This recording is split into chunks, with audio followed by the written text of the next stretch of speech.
हम सबकी जिंदगी में कोई ना कोई ऐसा होता है जिसे हम अपना विरोधी या दुश्मन समझते हैं और उनसे निपटना ना एक बहुत बड़ी चुनौती हो सकती है।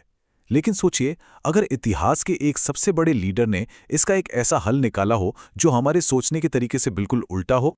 तो चलिए आज की बात शुरू करते हैं एक बहुत ही सीधे लेकिन उतने ही गहरे सवाल से।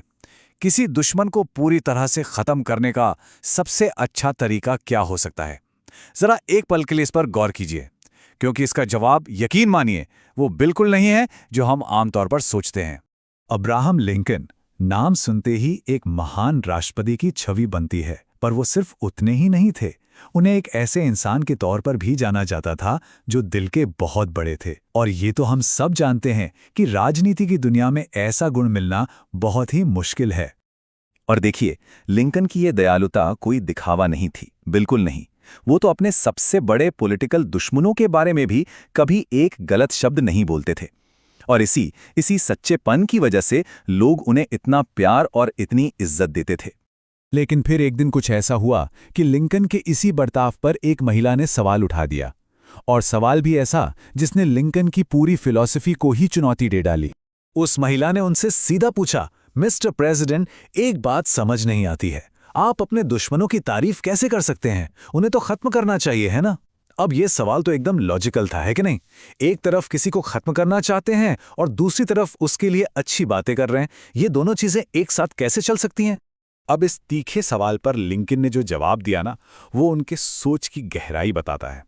ये कोई मामूली जवाब नहीं था, ये अपने आप में एक पूरी की पूरी स्ट्रैटेजी थी। असल में उनके जवाब में तो खत्म करने या नष्ट करने का मतलब ही बदल कर रख दिया। उन्होंने एक ऐसा एंगल दिखाया जिसके बारे में ना तो उस महिला ने सोचा था और शायद हम में से भी बहुतों ने कभी नहीं सोचा होगा।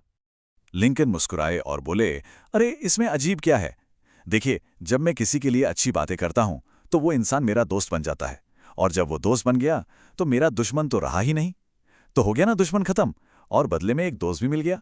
कितना सिंपल और कितना गहरा जवाब है ना? तो ये है लिंकन का मेथड। इसे हम 3 बहुत ही आसान स्टेप्स में देख सकते हैं। स्टेप 1, दयालुता दिखाओ। स्टेप 2, एक दोस्त बनाओ। और स्टेप 3, दुश्मन खुद ब खुद गायब हो जाएगा। क्यों? क्योंकि अब दुश्मनी ही नहीं बची। तो चलिए इस कहानी से थोड़ा और आगे बढ़ते हैं और इसके पीछे छुपे बड़े सिद्धांत को समझते हैं। ये सिर्फ एक किस्सा नहीं है, बल्कि ये जीत हासिल करने का एक बिल्कुल अलग ही नजरिया है। इसे हम कह सकते हैं दयालुता से जीत। मतलब किसी दुश्मन को ताकत से हराना नहीं, बल्कि उसे दोस्त बनाकर दुश्मनी को ही जड़ से मिटा देना। असली डिस्ट्रक्शन तो ये है। अब इन दोनों तरीकों में जमीन आसमान का फर्क है। सोचिए, जो पारंपरिक तरीका है वो एक रिश्ते को खत्म कर देता है और पीछे सिर्फ नफरत छोड़ जाता है। वहीं दूसरी तरफ लिंकन का तरीका, वो तो एक नए रिश्ते की, एक दोस्ती की शुरुआत करता है। एक को ताकत चाहिए, दूसरे को सिर्फ दयालुता। और ये मत सोचिएगा कि ये सब पुरानी किताबी बातें हैं, बिल्कुल नहीं। लिंकन की ये सोच आज हमारी दुनिया में उतनी ही जरूरी है, और इसे हम सब अपनी रोज की जिंदगी में अपना सकते हैं। कहा? अरे हर जगह, ऑफिस की पॉलिटिक्स हो, सोशल मीडिया पर गर्मा गर्म बहस हो, या फिर कोई पर्सनल झगड़ा हो, हर जगह ये तरीका काम आ सकता है। नफरत का जवाब नफरत से देने के बजाय अगर दोस्ती का हाथ बढ़ाया जाए तो बड़े से बड़ा मसला भी सुलझ सकता है।